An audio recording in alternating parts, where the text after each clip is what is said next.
Usimuulize mtu yoyote ufanye biashara gani, kwa sababu atakupoteza kama haujajua haya mambo makubwa manne. Jambo la kwanza ni lazima ujue watu wanakushauri biashara kulingana na eneo lao la ujuzi. Hii tunaita kitaalam domain bias. Kwa nini? Kila mtu anaona dunia kupitia kile ambacho anakijua. Ndio maana ni vyepesi mtu kukushauri biashara ya kufanya kulingana na kile kitu ambacho anakijua, ana ujuzi nacho, amekuwa akikiona mara kwa mara. Lakini namba mbili ni information advantage. Unafanikiwa kwenye biashara kulingana na taarifa ambazo unazojua hiyo biashara. Kwa hiyo na wewe pia tunapokuwa unatafuta wazo la biashara, ni vizuri sana kuangalia zile taarifa ambazo unazifahamu zaidi. Namba tatu ni perceived risk reduction. Hakuna mtu ambaye anapenda kufanya biashara ambayo ina high risk.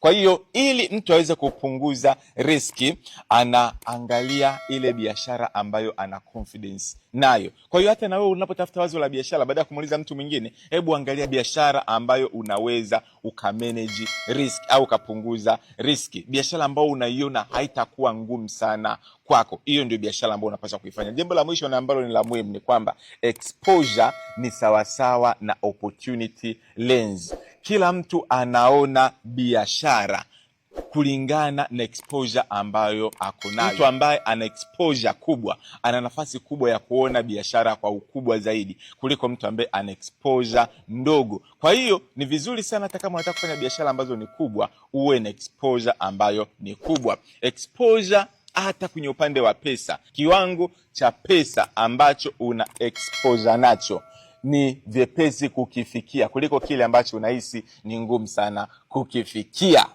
Kwa hiyo angalia wazo la biashara kulingana na sehemu ulipo, ujuzi wako, taarifa zako, uwezo wako, namna ambavyo unaweza kukabiliana na soko na kulitawala. Asante sana kwa kutazama video hii. Naomba like na comment chochote, kisha bonyeza subscribe ili uwe wa kwanza kupata madini mapya kuhusu biashara, elimu ya fedha, uwekezaji, digital marketing na hamasa kila siku.